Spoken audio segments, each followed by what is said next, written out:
Quantum is coming the way infrastructure comes, quiet, underneath, and deciding things before you ever see the outcome. If watching changes the outcome, then observation isn't neutral, it's power. Quantum computing isn't about calculating answers faster. It's about holding possibilities open long enough to choose between futures. So what happens when we give that ability to machines? Quantum computing is already being used right now, quietly, to make decisions about medicine, materials, logistics, and security. The threat isn't that machines are making decisions. The threat is that decisions get made before people even realize a decision was on the table. Welcome back to Becoming Big Mama, the podcast where wisdom isn't just old school, it's the cheat code for right now. I'm your host, Cassandra, and welcome back to my quantum kitchen. And if you're like, what is that? It's exactly what it sounds like. Think less sterile lab, more Sunday dinner with your favorite people. There's food on the stove, conversation flowing, and somebody's always asking a good question. Now, quantum computing is coming, and it's not loud and it's not flashy. It's not showing up in your phone tomorrow the way that AI did. Quantum is coming the way infrastructure comes, quiet, underneath, and deciding things before you ever see the outcome. And that's why we need to talk about it. But first, if this is your first episode, welcome. If you want the building blocks, the basic mechanics for this episode, like superposition, observation, uncertainty, go listen to my episode, Still Waters Run Deep. That's where we break down quantum mechanics, Big Mama style. But today we're going to build on that foundation, because now the question isn't what is quantum? The question is, what happens when we build machines that don't just calculate outcomes, but hold possibilities open? Here's the framing I want you to hold. If watching changes the outcome, then observation isn't neutral. It's power. That's what I said in that past episode. That's what I'm going to say until I die. Quantum computing isn't about calculating answers faster. It's about holding possibilities open long enough to choose between futures. So what happens when we give that ability to machines? That's what we're talking about today. Here's why this matters in real life. Quantum computing is already being used right now, quietly, to make decisions about medicine, materials, logistics, and security, not in a way that replaces people like AI, but in a way that changes options even getting considered. By the end of this episode, I want you to understand where quantum computing actually exists today, know what kinds of problems it's actually being used for, see how it works with AI, not instead of it, and feel less overwhelmed and more grounded when people say quantum computing, like it's just some sort of magic. This isn't about predicting the future. It's about recognizing the present. And you don't need to be a physicist. You just need to understand the rules of the room. Big Mama used to say, don't rush the pot. Now we say, let them cook. And I want to be clear about something. That phrase didn't come from the internet like Gen Z would have you believe. Let them cook comes straight out of Black kitchens, out of Black sports culture like basketball and football, Black performance culture, places where people learned a long time ago that you don't interrupt a process that's working. We sometimes call this being in flow. It's the same sort of wisdom, different language. And that idea, respecting process over speed, is exactly what quantum computing is about. It's letting the system cook. Now, classical computers, the ones we use today, like your laptop, they work in binaries, kind of like a on or off, yes or no, 1 or 0. That's not wrong. It's just limited. Now, quantum computers work differently. They use qubits, not bits. Bits are like our computers now. Qubits, quantum computers. And a qubit can be 0, 1, or both at the same time. That both isn't confusion, it's capacity. It's holding two states at once. Remember how I talked about in that other episode where you can kind of feel a bunch of things all at once until that sort of system collapses? Qubits can exist in superposition, multiple states at once until a measurement collapses them. Translation? Quantum computers are really good with problems where there are too many variables, too many trade-offs, and no single right answer, right? This is about decision quality, or even what kinds of problems we're allowed to solve, not about speed like they'll tell you that it's about. Big Mama would understand this immediately. She would probably have never rushed to answers. She would have sat with possibilities. She knew you don't always force a decision before the people are ready, because sometimes the power isn't in choosing fast. It's in holding space long enough for the right outcome to reveal itself. That's superposition. And that's also discernment. That just so happens to be quantum computing. Connecting this to Big Mama may sound theoretical, but it's not. It happens in real life for Big Mama, and now it's happening for us. Companies like IBM, Google, D-Wave, IonQ, and Rigetti are running real quantum systems today, many through the cloud. These aren't laptops, and they aren't for general purpose yet. They're specialized machines solving very specific decision-heavy problems. Most conversations about quantum computing focus on governments, militaries, or massive corporations. And yes, they're already using them. But the real question isn't who has the machines. It's who understands the rules well enough to imagine new uses. Because just like with AI, the people who learn the language early don't consume the future, they shape it. In medicine, quantum computing is being explored for molecular simulation, protein folding, and even drug targeting and interaction models. Instead of testing thousands of drugs blindly, quantum helps with narrowing down which options are even worth testing. That's not speed, that's efficiency through a sense of wisdom. Quantum systems are being used to explore new materials, better batteries, semiconductors, better clean energy solutions. It's not about calculating faster. It's about exploring options in nature that classical computers can't even see. This one might surprise people. Quantum computing is already being used for logistics, route optimization like Google Maps, scheduling, traffic flow, resource allocation, and supply chains. Think airlines, shipping, manufacturing, and urban planning. This decision infrastructure is where companies like D-Wave focus. Now, quantum computing doesn't replace AI. They're complementary. AI learns from what already happened, like patterns, data, and history. Quantum explores what could happen next.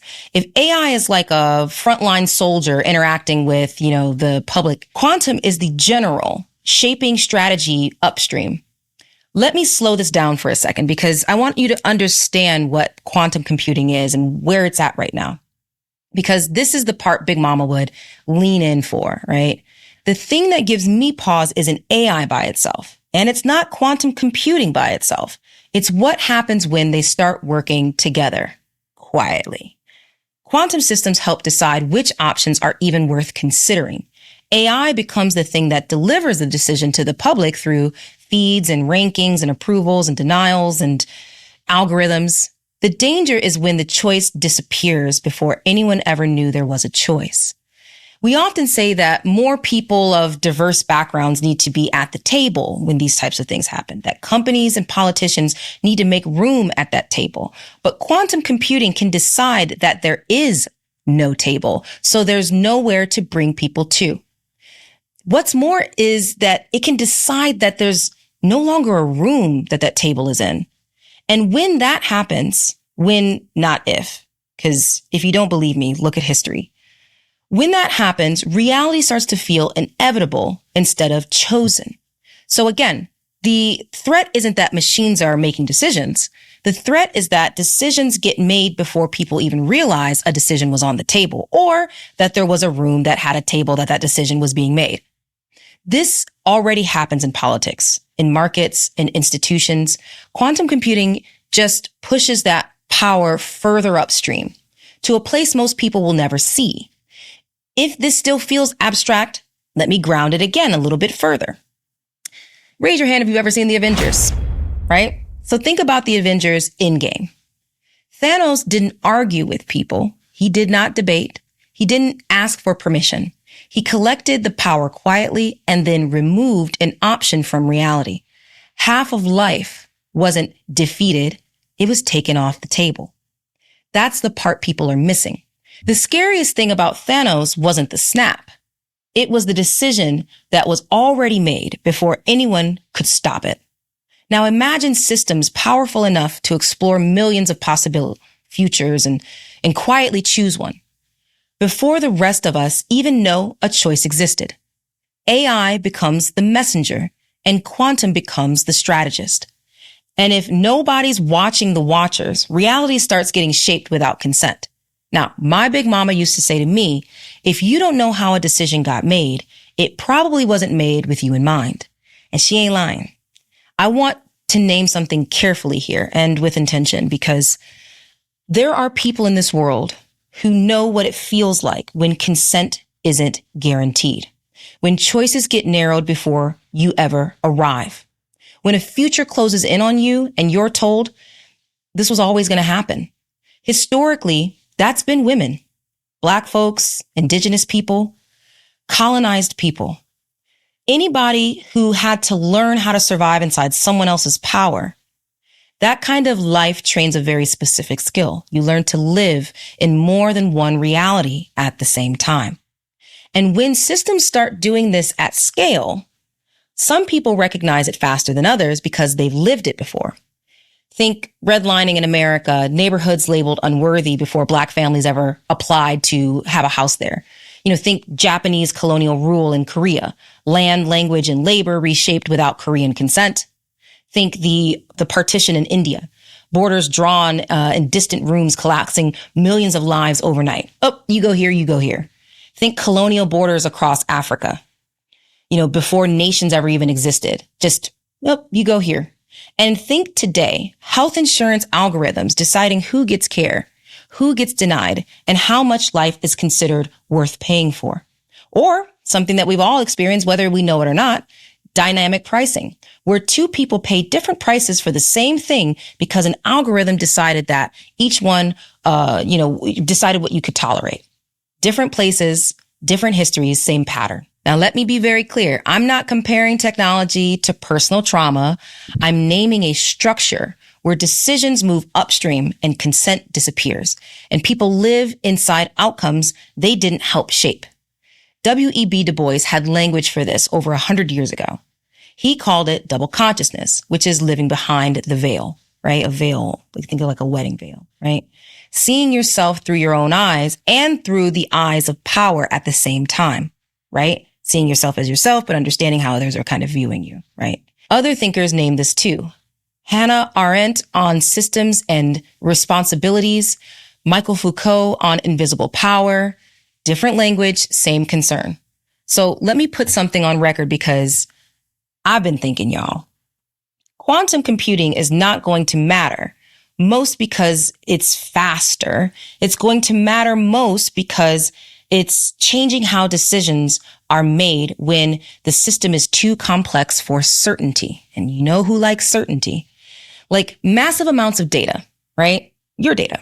Or unruly protesters, or unruly protests by citizens or civilians. In the next decade, the biggest impact won't be consumer apps. It will be behind the scenes in medicine, infrastructure, climate, and security. The divide won't be between people who can code and people who can't. It will be between people who can think in both and systems, right? Superposition. And people who still demand simple answers to complex problems. And those that demand those, answers to complex problems are probably most likely to result to quantum computing because it's good for that. And say, for example, if you've been in therapy or you've personally improved your life, right? I'm just talking real quick. So say, for example, if you've ever been in therapy or you personally improved your life and you're kind of learning how to sit with uncertainty, like your own emotions, and you're weighing trade-offs and, should I quit that job or, should I stay and resist rushing to, false certainty? Nah, I got bills. You're not behind. You're early. You're quantum. Let the record show. That's exactly what it means. And they've built machines that can do this as well and also kind of process in a way that removes some of those options. Instead of, staying with your job or going, it could be a completely different set of options. Now, as I've said earlier, Big Mama would say, if you don't know how a decision got made, it probably wasn't made with you in mind. And then she'd say, adding on really, don't let nobody spit in your face and call it rain, which just means don't let power lie to you about what just happened. That's gaslighting, baby. That's what they call gaslighting. And don't accept a false narrative like this particular outcome was inevitable. Quantum computing was always going to do this. No. Because inevitability is often just power lying about choices you have. And you always have a choice. This isn't about rejecting technology. It's about refusing to be unconscious inside systems that are learning how we decide for ourselves, learning how we decide for us. So in the next episode, because we got to cut this one off, it's getting there. In the next episode, we're going to talk about discernment, how to recognize when a system is shaping your reality and how to stay human inside of it. Because still waters run deep, and knowing when to let them cook and when to speak up. That's quantum wisdom, baby. That's all that is. If you like content like this, go ahead and subscribe. Again, I'm Cassandra, and this has been Becoming Big Mama, podcast where we talk about timeless wisdom in our digital age. Stay safe. Peace.